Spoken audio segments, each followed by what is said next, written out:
What's up, Jacoby's Book Club? Happy Thursday. Let's continue on with Ice Cube's book, Attitude, the biography of Ice Cube's life by the author, Joel McGriffin. Pause. So what had happened in the second video, I had put the title was Ice Cube and Dr. Dre's Crazy Friendship. I'm sorry, I don't talk about Dr. Dre in that video. Let me tell you what happened real quick. I recorded the first three my recaps for the book. The first three videos on Monday. What had happened was when I was recording the third video, Apple was like, your phone storage is full. So I got a little confused when I was uploading it Tuesday. Sorry. But let's continue now. We finna talk about Ice Cube now. So where the fuck did the book go now?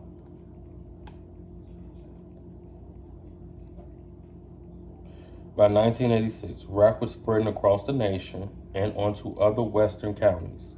The West Coast was developing its own scene, and it was some excitement that Jinx came to the Wannabes rappers duo Automatic rehearsal space one day to inform his partner that his cousin, Andre Young, was a producer in an LA rap outfit that seemed to be going places.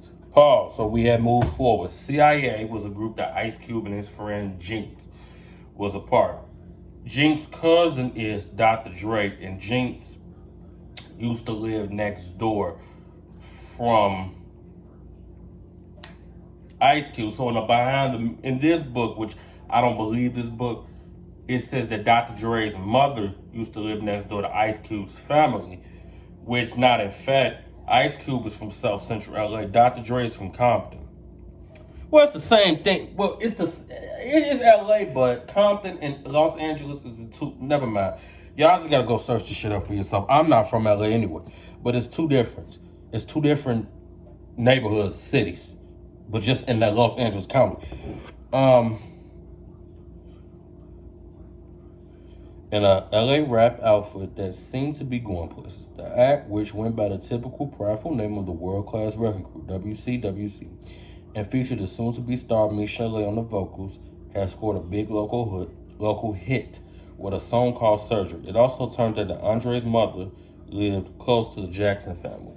Pause. So y'all know Michel'le is Dr. Dre's baby mama, the one that can sing like a woman, but that bitch sound like Minnie Mouse. Now, Michel'le, don't be mad at you. You're not a bitch, but I'm just saying, Michel'le, I'm just talking shit. And if you watch, Michel'le had a movie about her life, a biopic called Surviving Compton, Michel'le, Dre, and Suge. Now, Michel'le was going through a lot with Dr. Dre. Dr. Dre, and I don't think domestic violence is funny. I'm just using the expression. Dr. Dre was around that beating on Michel'le ass.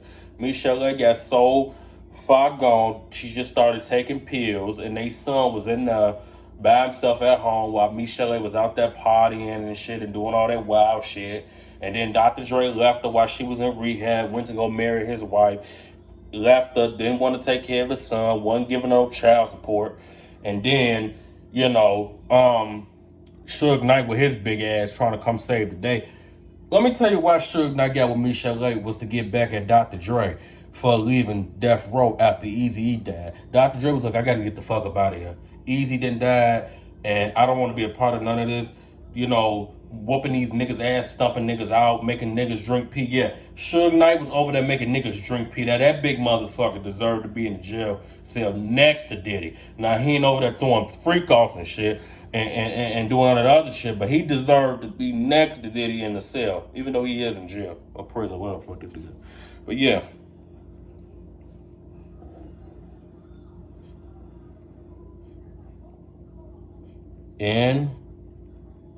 Intrigued by the success of Young, Cube and Jinx went along to see his band at a gig that they were playing, and they were immediately stuck in by the intensity of the show.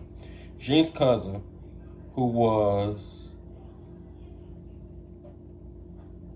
a 21-year-old, also born and raised in South Central, seemed much more experienced than either of the 15-year-olds, which was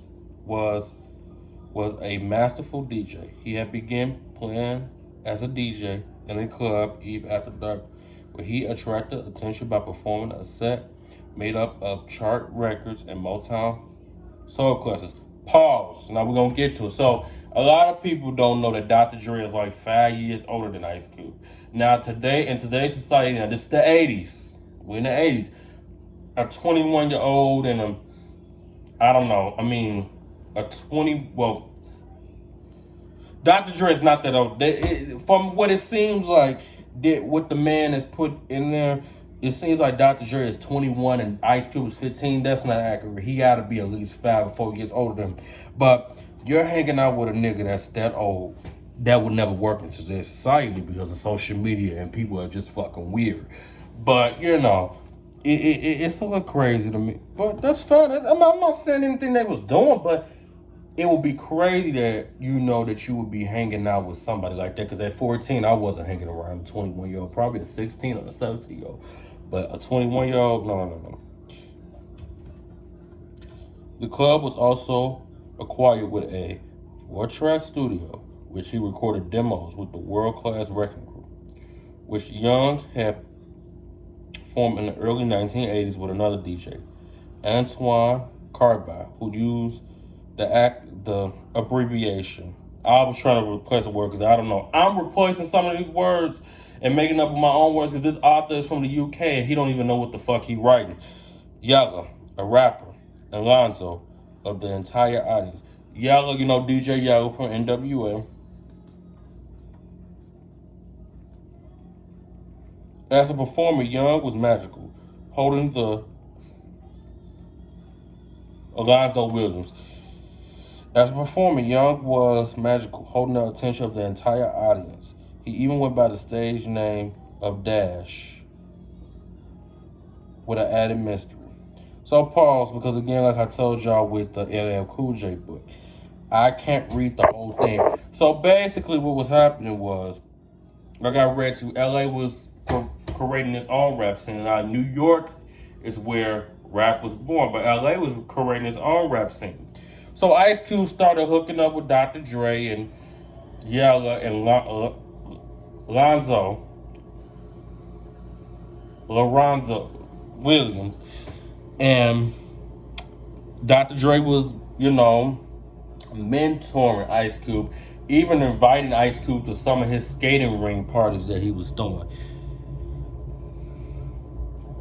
And what they had said was Ice Cube, what they was doing was they would take music that was already out, him and Jinx, remember Dr. Dre's cousin, that was Ice Cube's son, my dumbass friend, Dr. Dre's cousin, would be taking popular songs that was out, changing them, and adding curse words. And the crowd went wild. I'm like, yeah. So for me, what this book tells me is that Ice Cube had some mentors. That as I read in part one, LA was a very gang-infested area in the 70s, in the 80s, in the 90s. And this was keeping Ice Cube off the street. This was not having him entangled with that shit. Because it's easy as fuck in neighborhoods that you live in to get you entangled. Now, I live in a neighborhood. The West Side isn't that bad. Chicago ain't that bad. The South Side is, let me tell y'all, I wouldn't even fuck with the South Side running or walking. But I still fuck with South Side people. So then Ice Cube said, listen, he used to dish school to go over there to Dr. Dre's house and rap and shit. Now, number one, let me tell you something. Education is important, but shit, you couldn't go after school and rap. You don't need to rap in the fucking day in dish school. Where was his mom at? Where was Doris? What the fuck is his daddy name? I forgot his daddy. But where was Doris and his daddy in this shit? O'Shea, stay ass in school. So now let's move on. So Ice Cube is, learning the business and learning how, not learning the business, but learning a lot about rap from Dr. Dre. But the real person that He wanted the real person that Dr. Dre introduces to him is a bigger, well, not a bigger mentor, but a mentor to him too, but higher than Dre.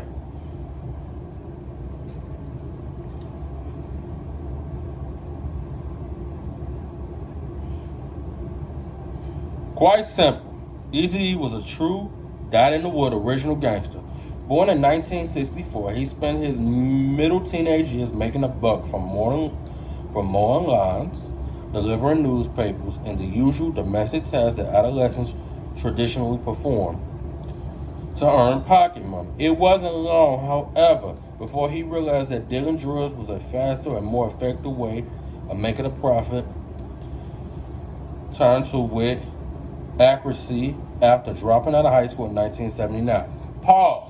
Now, Eazy-E was like probably his man, like, why the fuck am I around here doing newspapers on people's porches and mowing people's lawns for money, and that shit is only $5 to $10 when my ass can be on the street corner or outside of my car selling that fucking dope. That's how most niggas think. I mean, especially back then, because you gotta imagine this is the time where crack started to come into, well, 1979, no, but this is the time where drug dealing became popular in the streets. If you want to make that money, and you want that money by 5 o'clock or 4 o'clock, whenever the fuck you want that money, and you not gonna wait for a paycheck to come in 2 weeks, hell yeah, niggas was out there selling that shit. They want their money in cash. After a couple years, Eazy had made enough money to make him think about future career options. Life in the ghetto had given him a keen awareness of the short-term prospects of the dope deal. He later told Spin Magazine, "I've seen a lot of shit. I've seen a hoe get choked up, ass taken out, and legs cut up." This motherfucker Eazy-E said, rest in peace, Eazy. Long live Eazy. Eazy-E said he done seen a hoe get chopped up, ass took out, legs cut up. If that ain't a gangster ass nigga, if that nigga ain't a street nigga, and a lot of street people that used to be in the streets used to say, look,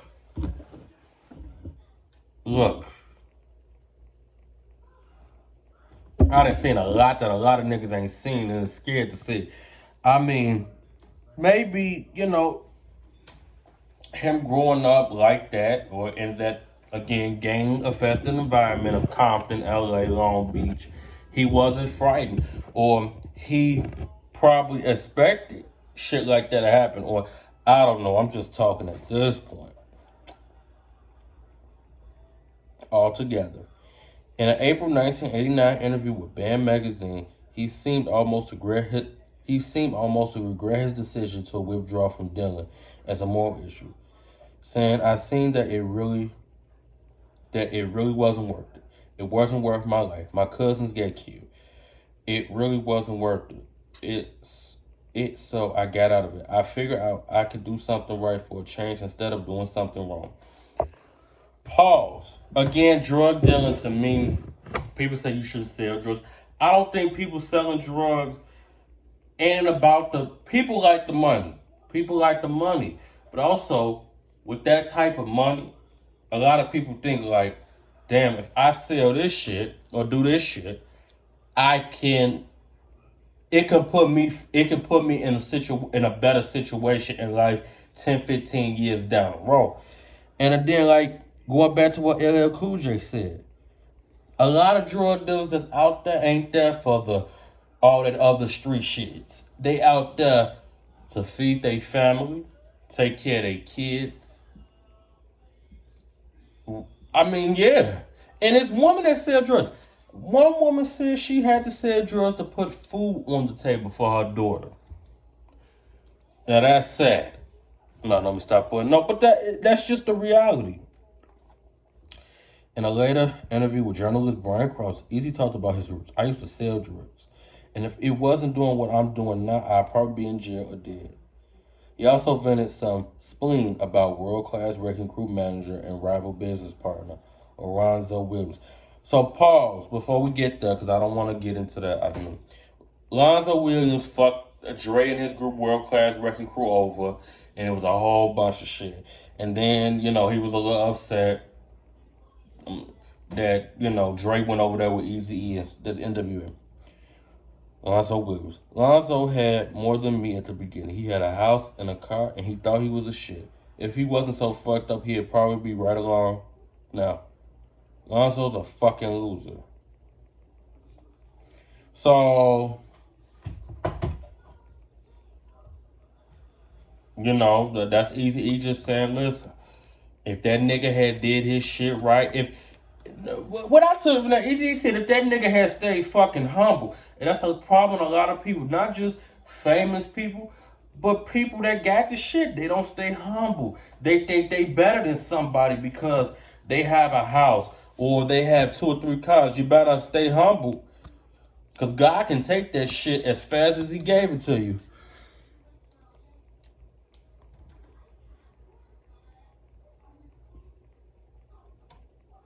So then Easy dissed him about the stuff they was doing. They was out there, the World Class Wrecking Crew was wearing fucking lipstick, lace and boxers.